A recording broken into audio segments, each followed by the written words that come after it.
Good morning, good afternoon, good evening, wherever you are in the world. It's Dr. Janice Hooker Fortman with Relationship Matters. I hope everyone is having a beautiful morning, afternoon, or evening. It's a beautiful day here in sunny Chicago. And I have to say sunny Chicago because we don't get sun, that often. Now, I usually get on my soapbox, which I'm going to get on again today. And why? Because the numbers here are going up again. The COVID numbers are going up again. And what does that mean? That means that you're not wearing your mask, number one. And I understand because I am tired of wearing it too. I really, really, really am. And sometimes I forget, have to run back to the car and get it. It also means that a lot of you have not gotten your vaccines. And I do know that, and a lot of you haven't gotten your boosters. And I have some friends who got the vaccines, didn't get the boosters, and they were very, very sick. But then I have some who really got the booster, and they got a kind of a mild case. But in any rate, we really want to be over with this. We really, really, really do. So I'm encouraging you. I really don't like being on my soapbox, but I'm encouraging you to, if you are in a closed place, put your mask on, at least. You don't want to catch COVID, and if you're a carrier and you don't know it, you don't want to give it to anyone else. So I'll step down off of my soapbox, okay? Who knows? Maybe one day I'll just go right on into my show and won't talk about anything that we can get. I'm not even going to go up and talk about monkeypox because I don't even know what that is. So I thought it came from monkeys, but I don't know why they named it that. But anyway, so today's guest, I am so happy to have today's guest. His name is Austin Haines. He is an alchemist. He's a best-selling author. He's a motivational and business keynote speaker, life and business coach, and he has over 25 years of experience studying self-development. And he's trained under so many people whose names I know that you recognize. Les Brown. We all recognize Les Brown. Darren Hardy, who's the editor of Success Magazine. James MacNeil, creator of Verbal Aikido. Zig Ziglar, and Tony Robbins. And I'm going to ask you something about Tony Robbins. He's also the producer and host of the national podcast Flashpoint. So today we're going to have a conversation about the power of pure presence, exactly what it means. And we're going to talk about how it affects your personal and your professional relationships. So I'm going to bring to you right now, Austin Haines. Hi, Austin. Hello, how are you, Dr. Janice? And hello, everyone. I am doing great. I'm doing great. How are you? I am better than good. I Okay. feel great. I'm excited and honored to be on your show here tonight and have some great conversations with people who care. Those folks that are tuning in, we know you care and we want you to get something here. So I'm glad to be here with you, and your resume is impressive. And I am humbled to Oh, join the ranks of some of the people that you rubbed elbows with, namely Oprah Winfrey, Les Brown, Marcus Lemonis, the Pointer Sisters. We are family. So I'm humbled. I'm like, wow, here I am, like starstruck here. oh, please. But I said I wanted to ask you a question about Tony Sure. Robbins. Are you a fire walker? Yes. Okay. 5, maybe? 5 Yeah, times? maybe plus. Yeah.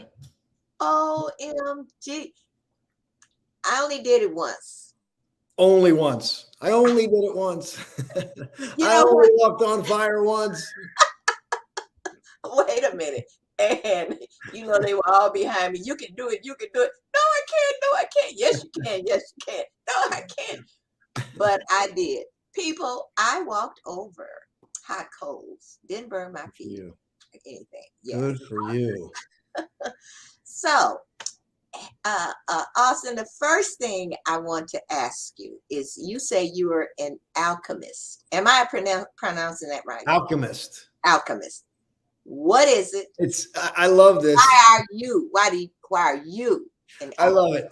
This is so good. We were talking before getting ready for the show, and I said, I'm an alchemist. You're like, what? An alchemist? And alchemy is if you go back, it's got a long history if you look at the etymology of it, but it stems back to basically turning metals or scrap metals into precious metals. And another word you might relate to is transmutation, or the popular term today, transformation, which everybody knows that term. But alchemy gives it a different context. And the reason why I say that is because I struggled with self-worth. I dropped out of college. I had some self-concept issues, and I really had a lot of chaos growing up. So I was always not always, my mode of operation was everyone was up here and I was down here. And it didn't matter what I did, how hard I worked. I had to work really hard because everybody was here, and I was down here. And you can't outwork your self-concept. You can't outwork I shouldn't say that completely. That's not entirely true. Work does help. If you have a strong work ethic, it is going to boost your self-esteem. But the self-concept part, there's some inner work that needs to be done. And fortunately, by the grace of God, that happened for me. I made some decisions. I took the meandering, winding road, and it happened for me. And so when I say alchemist, I took a situation I was born with and I turned it into something that beyond my imagination at that time. And it continues. The journey absolutely continues. And we have a lot of exciting things, which I trust we'll get to some of that during the hour. But I obviously want to talk about relationships because that's what this is about. And so does that give you like a little bit of a context? And Yes. before I transition back to you, there's a book called The Alchemist by Paulo Coelho. And it really paints this parable and this picture of this camel boy, sheep herder. Okay. Sheep herder, yeah. And it's really an incredible story. And it really paints the picture of that alchemist. So I highly recommend that book. Okay. I will get that. I have to look. That might be in my library somewhere. Okay. But anyway, yeah, it might be. So I want to start with your journey of where you are now and where you were. I know you were in corporate America. Yes. And how long were you there, and why did you leave? Because I know you left. Yes, I did. And 2 days, 3 days, I'm going to be celebrating 3 years from my anniversary. I left. I was at 19 years with the same company, and I had a lot of road to go down. I had promotions I was offered. I had a great income, flexibility, and I reinvented my life. I said, I'm done. I'm leaving. And I resigned. And I left the company. And I gave my notice in May, but my last day was July 3rd. And I could not have scripted it any better. The day before Independence Day, I had my independence for my 19-year career. Wow. Why did you leave? I mean, you tell me you had, it seemed like it was a very successful career in corporate America. Why did you leave? They say going sane looks a lot like going insane. And I left because I had a calling that I had when I was a child. and I never answered the call because I didn't believe. I didn't believe that was possible for me. I had to go down another road. I had to figure something else out because that road wasn't available. That struggling with the belief. And then I had a tragedy in my life where I literally said my life was over. And it wasn't so much that I said the words, it was that I believed it. I believed it to be true. And that just dug me down deeper. And a lot of people don't know this because, on the surface, the ego does a good job of covering things up and making things seem good. But in the depths, deep down, I had this inferiority going on that I would sabotage. I wouldn't reach my full potential. I would pull back. And now I did work my way out of that. That's why I corrected myself, because I did have hunger. I did have drive, and I was willing to work. And while my conscious mind wasn't looking, I did work myself into a successful position. I had a breakthrough, and this is where Flashpoint started. I had a breakthrough on that corporate job where I was going to get fired, and I'll tell that story. And that's where I had a breakthrough, and that breakthrough lasted me for 19 years, and I could have kept going. I would be, gosh, what would I be now? 2019, 2022. So I would be on 22 years right now had I stayed at that company. Wow. So your breakthrough, was this just you, internally, did you have relationships that helped you with that breakthrough, or was it just the relationship with yourself? Yes. Or both? I think all the relationships help us. And I know without family, friends, loved ones, it wouldn't have happened. But sometimes we don't see that in our family because sometimes they give us stuff we don't want, emotional stuff we don't want. They tell us things we don't want to hear. Maybe they're toxic. But here's the thing, and I know we're going to get deeper into relationships.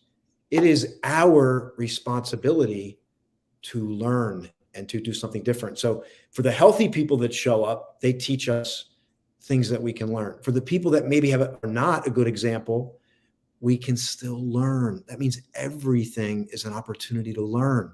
And even when I was kind of unconscious, if you will, and what I mean is I wasn't aware of what was happening to me. I wasn't aware of the process that was happening.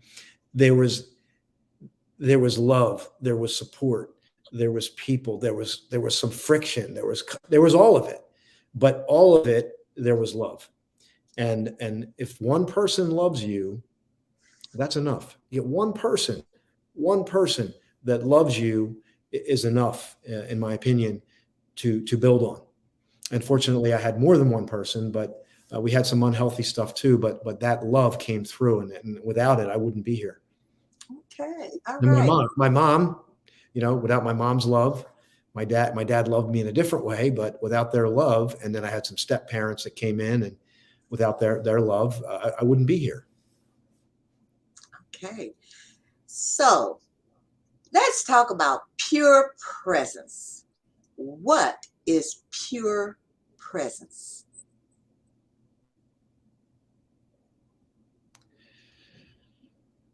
It's that. It's you feel that, right? Okay. You feel that energy, right? Of that pause.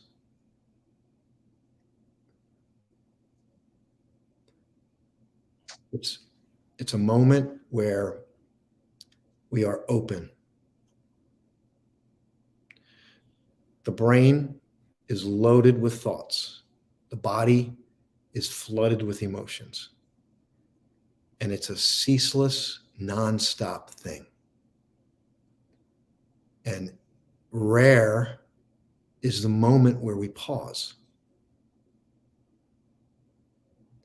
I was addicted to the future. The present moment was a means to an end. I wanted to get through the present moment so I could get to the future. And I put the future over the present, where life is happening, where our relationships are happening, And too often we try to get a result out of our relationship. And very seldom do we just allow it to be. Do we sit with it? We allow the person to be who they are. And by the way, the words that I'm using, they're just words. Words will never be able to describe the power of the present moment. But the logical brain thinks that it can, because we have a label, we have words, we have identity, we have all this stuff that we can label, but it will never be able to define the power of the present moment that we sit in. You said that our brains, we have so much going on in our brains. And also, I liked what you said about being addicted to the future, because I never thought of it that way, because we always think, well, maybe not all, well, most of us, well, I do anyway, always think about, okay, so what am I going to do in the next hour? Or what am I going to do tomorrow? Or what am I going to, I think, my opinion, that the majority of us are very seldom in the presence. I know probably I'm not. And you know what? It's just like driving the car and you are going somewhere and you don't even know how you got there. You know you got there, but because you were not right there in the presence of driving, especially if it's somewhere where you are used to going to, like a habit, you go from here to there and that's your route. And you don't even think, you're not there. You were thinking, whatever. What am I going to do when I get home or whatever? So how do you practice being in the presence? How do you? You do it as soon as you're aware of it. Okay. The thing is, here, the dis-ease on this planet, I'm going to say it on your show for the very first time here. The dis-ease in our world today is the addiction to the future. The addiction to the next, I want to bring in the love of my life. I want the current love I'm in to be better. We are mostly in a state of discontent, and we've been conditioned that way. We've been conditioned to believe we're flawed. We've been conditioned to believe that our happiness is in the future. We've been conditioned to believe that there's some other moment that's going to make this moment better. There's no future moment that's going to fix right now. All we can do is step into this moment with our loved ones and our relationships and be present first. Oh, okay. A comment came in. It says, she said, too much emphasis is placed in the future. But who told you that you are guaranteed tomorrow? Exactly. We're not guaranteed tomorrow. And well, people say, well, what about my goals? But anything you want, including the relationship, starts right now. Well, I don't have the love of my life. Well, start right now. What would it feel like to have the love of your life? Where would you live? What would it look like? Who would you be for that person? What would you give? Now you're in the present moment and you're in pure creation. We live in a state of discontent because we think we're here and everything we want is somewhere else. And so our brain goes, well, I want to get there because I need to get there in order to fix right now. But we can't do that. All we can do is work in the right now, the power of pure presence, to be in this moment. And maybe it's an empty moment. Maybe it's a moment of pure observation. Maybe it's a moment, and I have some notes here where you talk about when we interact with people, but the first interaction is with us. The relationship with ourself. If I can be present with myself, think about this. This is deep. If I can just be present with myself, in other words, oh, your hair looks weird. Oh, you're putting on weight. Oh, you didn't eat the right things today. Oh, you got up too late. This is people's self-talk. Yeah. But can they just be present with, I'm here, my feet are on the ground. My heart is beating. I feel my finger. I feel the blood rushing through my veins. No judgment, just pure observation of who you are. You're alive. People think they're flawed. You're not flawed. You're not here. You're somewhere else. Here, right now. Everything starts right now. And the more we can cultivate that pure observation, and people who are hard on themselves, what we say in our community is we say, give yourself time, space, and grace. What do most people do? Because when you give yourself time, space, and grace, what does it do? It creates spaciousness, expansion. What do we do? We're always on a deadline. Yeah. Right? There's always constriction. There's we're here, we got to get there. There's always a container that we're in. And then we're not graceful with ourselves. We're hard on ourselves. And then we get into relationships. Yeah. And we try to stop. And if that's the way I'm treating myself, I may put on another face to be nice. But if I'm not doing the work, guess what's going to come out when I'm in when I'm tired, when I'm hungry? What's going to come out? The grace that I'm not giving to myself, I'm not going to give it to you. Right. It's going to wear off. And what's left is this. Then you have friction and challenges in your relationships. So when you just go back, I see the comment.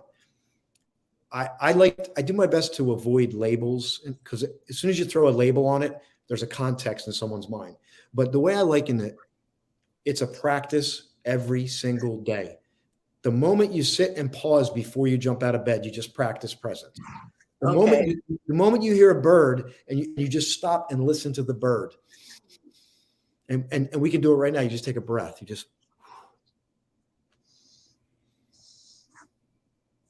one deep breath.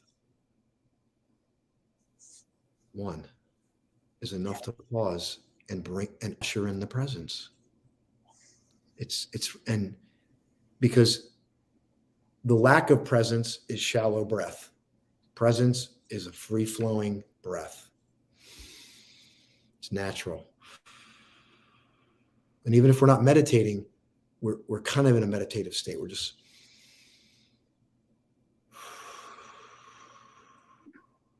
and there's a different energy. We're not trying to get somewhere.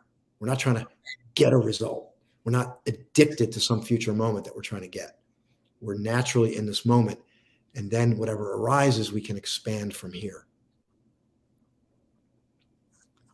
So the question I have right before we go to commercial and to delve more deeply into relationships, if you are always in the presence, how are you going to advance? How are you going to move forward if you're always in the presence?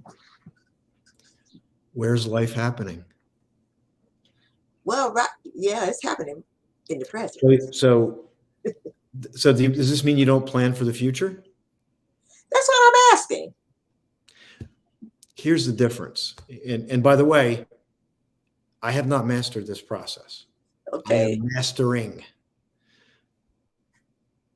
The difference is this. In my own life, whatever you bring into this moment, vision, planning, you are giving it the opportunity to expand. What we typically do is we look at a to-do list of what's not done in the future, and we create stress and anxiety for ourselves. instead of having like, what is my intention? What do I want this to look like? And for example, you want to paint your house. Like, aren't you looking at the colors? And are you going, oh, that one looks, I like that color. Okay. You go, oh, this color is no good, but let me put it over here and I'm going to make myself do it. No, you're going to put that color aside. You're going to say, this color lines up to the energy I want to create in this space. And it's the same thing. You know, now I'm not saying there's things we need to do. I know you need to go to a commercial, so I'm going to pause. We can. No, you know, but I do have to. But I kept this question on the screen because it kind of went along with what I was saying. But Yeah. What about meditating in the present in order to get to goals for the future?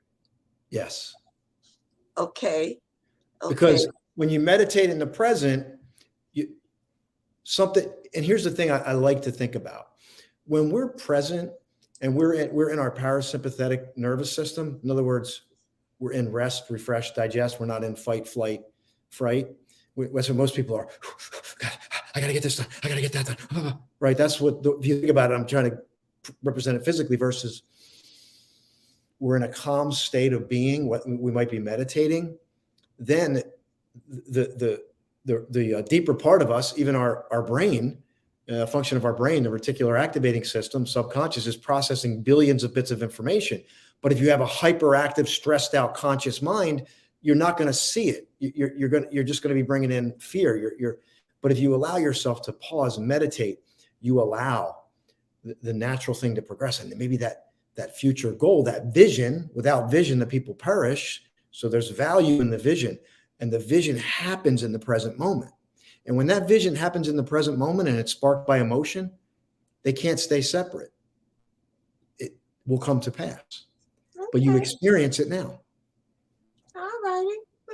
Okay. So this is so interesting to me.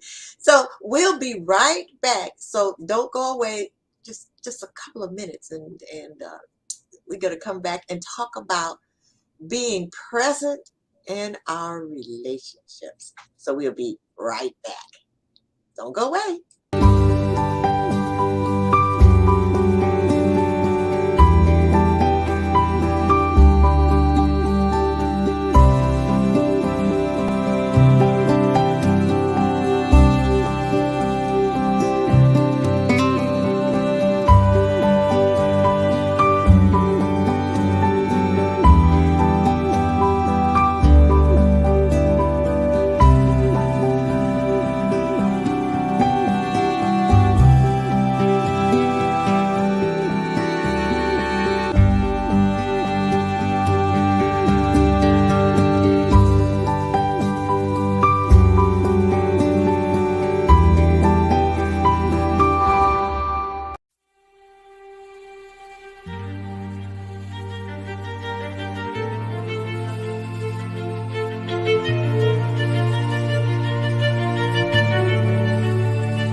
Well, we are back with Austin Haines.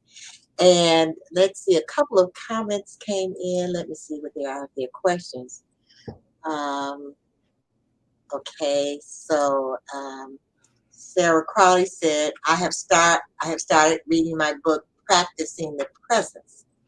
with Joel S. Goldsmith. I practice by every time I see my favorite color, I stop and say, oh, the color green, and honor that moment. Okay. Love that. Love that. Okay. And something else came in. With all that is going on in the world, how do we train ourselves to operate in the present? Yeah, it's a good question. And I'll go back to what I said earlier.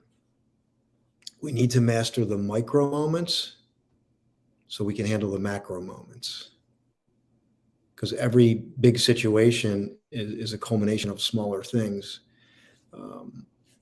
I had a situation, because I've been doing this for a while.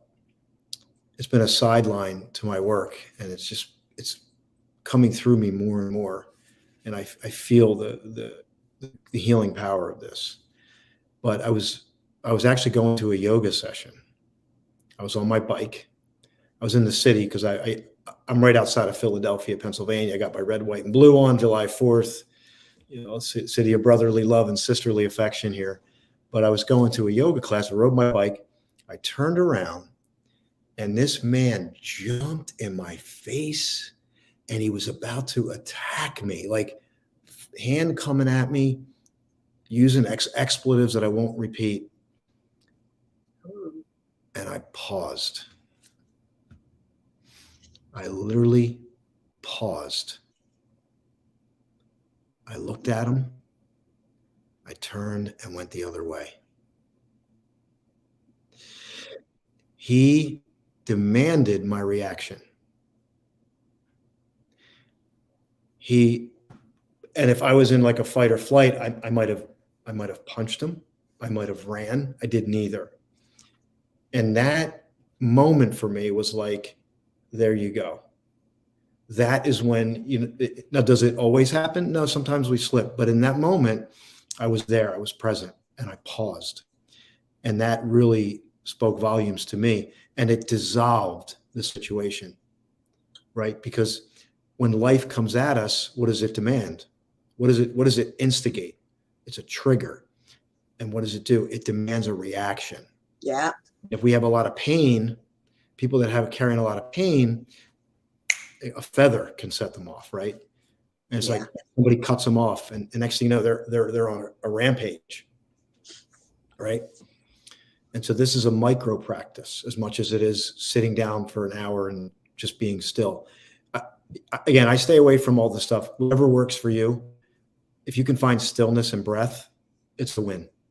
Okay. It's a win. All right. So let's talk about presence in the relationships, in our relationships. How do we, I think most of us feel that we are present in our relationships, but what does it actually mean? Hold on, I got a message coming in here. You see that right there? You see what I just did? Yeah. You weren't present. Right? But I did that for a reason, because I want, like, we are on these things constantly. And it's a great way to be disconnected in disguise. Like, in other words, if you don't want to connect with your intimate relationships, I got to do something. And we can easily, I'm researching something for work. I need to get this email out. we need to do, like, there's always that, like, this push of something in the future that I need to do. I need to get this done. Work. And certainly there are things, but it pulls us out of the present moment. And again, I go back to the micro. I'm not sure. And the one thing, I think how we communicate, I wrote some notes down with this. I think that eye contact is paramount. I've noticed that when I worked with couples that are, and by the way, we're talking about all relationships, but in an intimate relationship, that's where things are exaggerated or they're put more on display. You can see more because there's a more emotion, there's more vulnerability involved, and it tends to exaggerate things, good and bad, right? So what you'll notice is couples that are in conflict have a hard time looking at each other. And typically when they look at them, it'll be like, and then it's not an openness, because what's happening is they're fixated on the way they think it should be.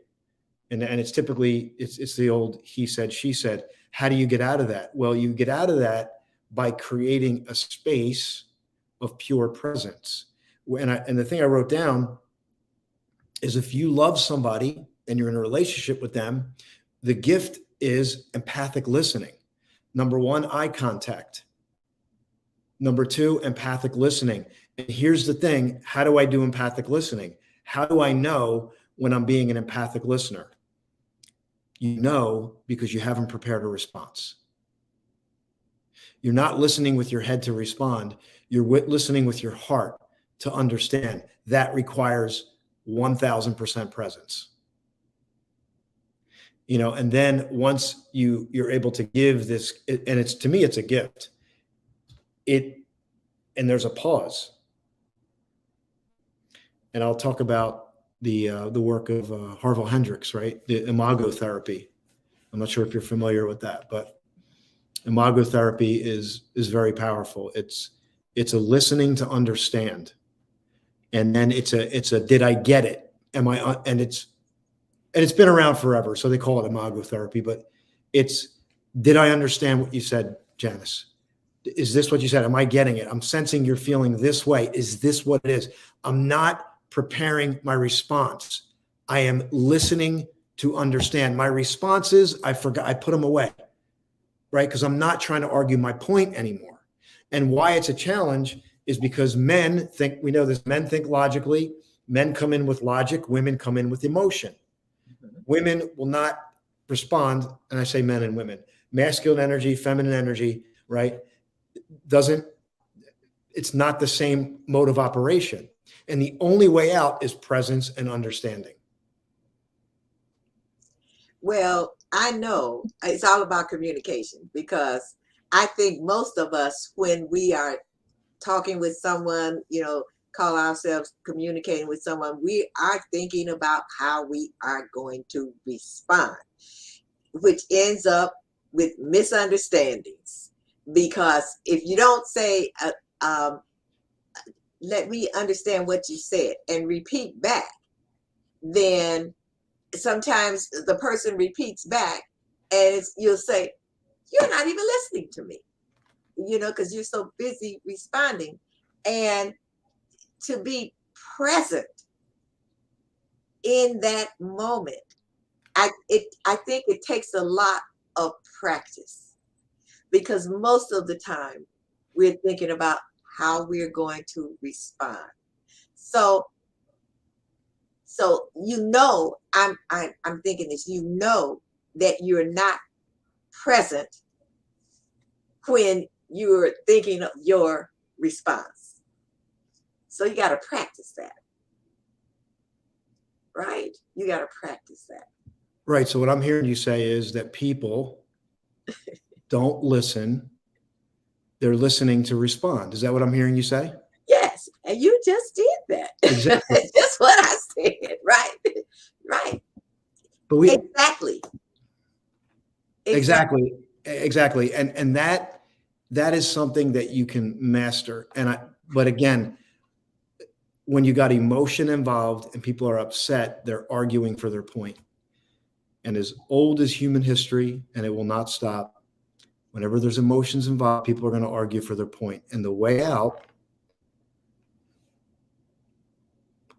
when you have that open eye contact, you're saying, I'm here, right? I'm here. I want to understand where you're coming from. So a question came in. What is the difference in being present and having presence? That's a good question. What is the difference between being present and having presence? I would say this presence is pure consciousness. Okay. It's not certainly it starts in the brain as a concept. But the idea of presence is to be out of the brain and into the moment. And what I mean is more a receiver, right? You're more observation, receiving. and you're creating a state of presence from your being, as opposed to I'm practicing it from my mind. So the way I interpret that question is, I'm going to practice presence from here. Okay, now I shut my mouth. Okay, now I repeat back.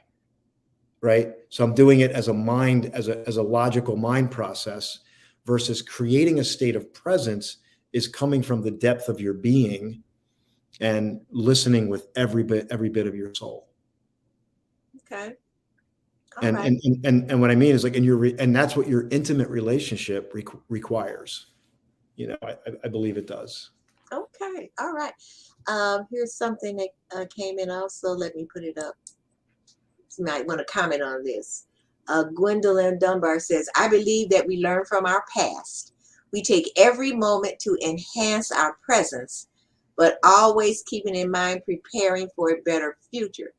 Being the presence, I guess she says being in the presence, is being more focused on all three.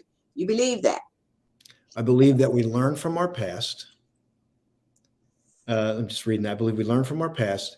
We take every moment to enhance our presence. Yeah, sorry. Yeah. We learn from our past. We take every moment to enhance our presence, but always keeping in mind preparing for a better future. Being the presence is being more focused on all three. I half agree. I think we different states of being. In other words, if I'm reflecting on the past and I want to learn, that's happening in the present moment. I'm still bringing that into the present moment as a lesson. I might reflect on the past. I think the difference is when people go to the past and they're not conscious about it. They're like, oh, I made a mistake, and they're replaying it, right? That's what we call living in the past. But if I go to the past from a reflective state, where I'm recounting a memory, like a beautiful memory, and I'm going, wow, and I can reflect on that, and maybe that reflection that's happening in this moment is adding more life, texture, and depth to this present moment. Because that present moment, we actually do this in my show. We have the hourglass as a reminder, right? It's the present moment is always unfolding, and then to the degree that I can, like, right, the hourglass, the sand is always falling. If I just sit here and look at it, I'm observing. But when I reflect on the past, or I set my goals, I can begin to move, and I can begin to set an intention. And now I'm actually directing where that sand is going in real time. And I liken this to the present moment because it's always unfolding, right? And I think that so in some combination, I absolutely agree that there's this synergy of all these things. But when we're fully in the present moment, and I look at it, let me say it another way. There's this cup, right? I can imagine this cup. I can look at this cup, right? And now I'm in the present moment. I'm in observational mode right now. What do I hear? I hear a bird. I hear the air conditioner. So all these things, imagine that they were, each time I observe something in the present moment, I put it in the cup, right? It's the present moment unfolding. But hold on a second. This is the present moment. Couldn't I pour something in this cup? So what I could pour into this cup is my intention. So for example, when I did that in the past, I need to change that. I'm going to do that differently. Now it's in the present moment, isn't it? Right.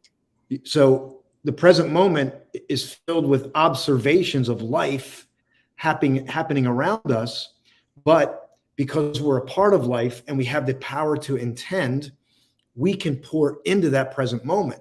And that present moment can be a future vision. It can be a reflection from the past. The problem is if I don't even realize this and I'm just in the past.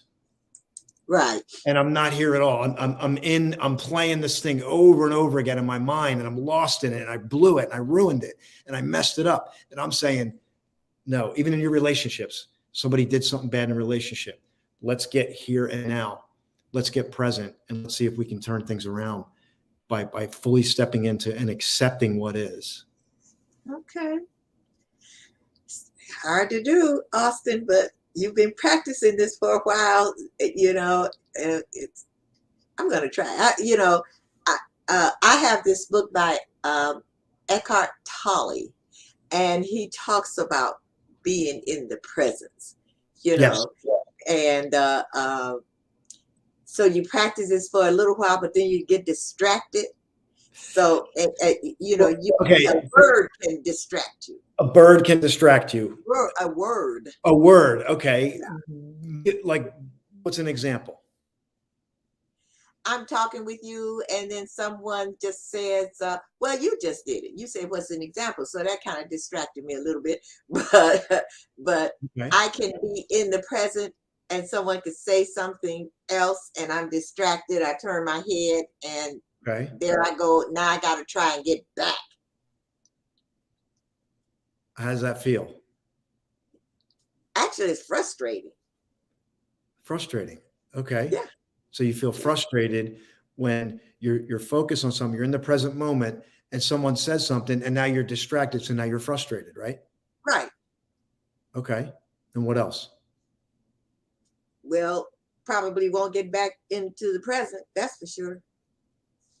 Because I don't know how. You want to know the most beautiful gift? The most beautiful gift. Here it is. Okay. The moment you realize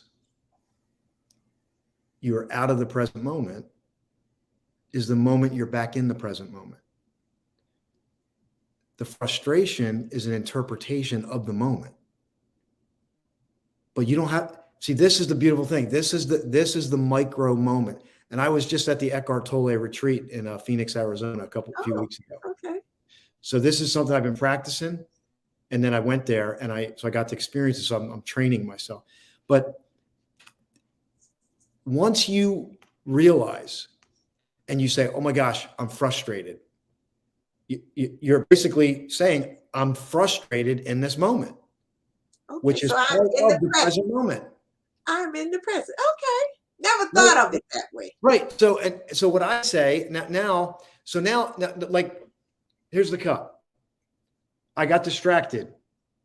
I'm aware of the distraction. Now I'm frustrated. Boom, that's in the cup. I accept it. I'm not going to go, because here's what people do. My gosh, I'm frustrated. I blew it again. I'm trying to be present and I blew it again. But what I do is I'm frustrated. And then now I observe the frustration. I put it in the cup because it's part of the present moment. Because if I reject the frustration, I'm stuck and I'm in resistance, and then it just keeps going. So the moment I say I'm frustrated, I put it in the cup. Here's what I do. I just created this in my mind. Frustration. Now my intention, when I feel the frustration, now I want to move toward creation. So if I'm frustrated, I step back in the present moment. Okay, what's important right now? Now I want to go right back into creation mode. Okay. Yeah, and that's what I've been training myself. And so instead of getting frustrated that I'm frustrated or frustrated that I'm out of the moment, I accept it. Okay. And I just say, there it is. There it is. I'm back. There it is. I'm back. And it's not like somebody arrives and goes, oh, I've mastered presence. I'm here. It's an epiphany. No, it's I'm off track. Okay. Now it's a constant exchange of energy and awareness and consciousness. And it's almost a duality. And I know we're up against time, but it's a duality. There's a duality to us. We're mind, body, spirit. Actually, it's more three, but if you think about spirit is, it's always there. So. Okay. Well, we are, it's sometimes you look at the hour and you say, oh, that's a long time, but it's not really when you, so look, you have a show on E360 TV, and tell us about your show. And when is it on? You know what? My show is called Flashpoint TV. It's on every Thursday at 3 p.m. But what I'd rather do to make it easier, we just did a documentary on it. It tells the whole story. It's 20 minutes long. It tells you my story, Okay. So how can people get there? It's austinhaines.com. Okay, wait a minute. I can give you the link if you want. It's austinhaines.com. And I actually could have given this to you before, but that's okay. I'll give it to you now. Okay, austinhaines.com. Yep. Okay. And you can find the documentary is right on the front page, and then it has its own tab. The premiere is this Sunday at 8:30 p.m. So that's when it'll be airing live for the first time on its own. So yeah, austinhaines.com, and you can find it there. There's a YouTube premiere, and I recommend everybody watch it. It'll move you. It will. You'll get something from it. I guarantee it. I guarantee it. All right, Austin, this has been a plum pleasing pleasure. And I have gotten so much out of this, and I know I can tell by the comments and questions, and there's some that came, but I'm like, I can't get to all of them. But yeah, but this has been so valuable, and I don't know about my audience, but I am Sarah Crawley. Since you were reading that and you were practicing being in the presence, I am going to practice being in the presence. I really am, because I never looked at it the way that you were talking about it, and definitely wanting to be in the presence in my relationships. So I want to thank you so much for being on my show. I really appreciate it. You have been an amazing guest with some valuable information. Thank you so much for having me today. And I'm definitely going to check out your documentary.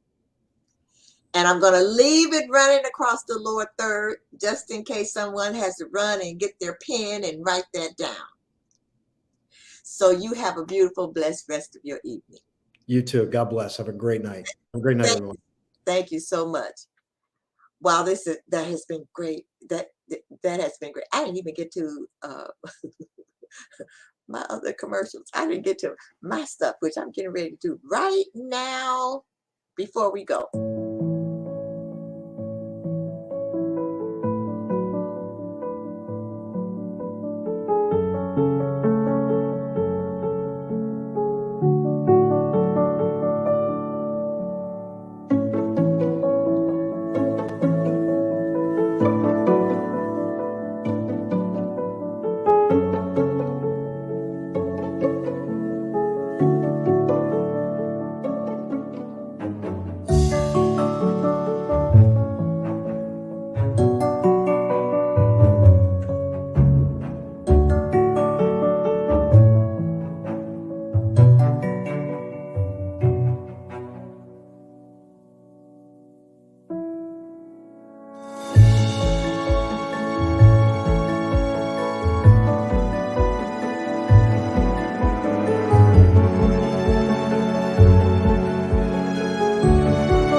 And I am so happy that your relationship with your daughter has improved.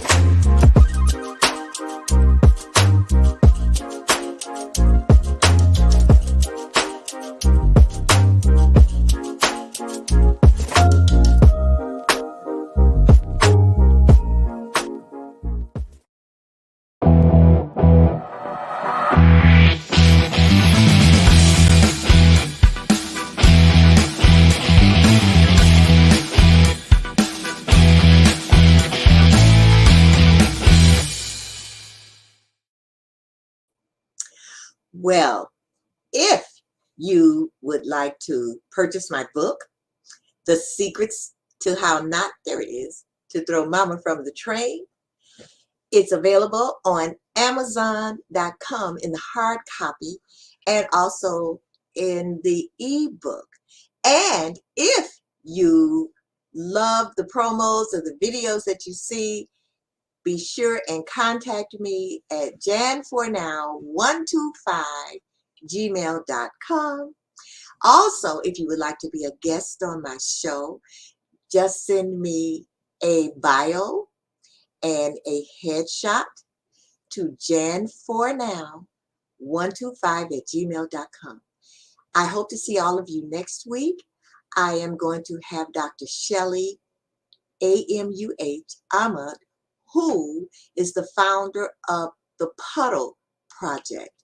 And the Puddle Project is all about how to help pregnant teenagers, how to get them where they want to be. So I hope you tune in. I hope you enjoyed today's show, enjoyed today's episode. Remember, relationships matter, and there are all kinds of relationship matters. So I'll see you again next week on the Relationship Matters show. Oh, wow, this is wonderful. I'm going to be in the presence. I'm going to stay in the presence. I'm in the presence right now. Okay, see you next week. Bye-bye.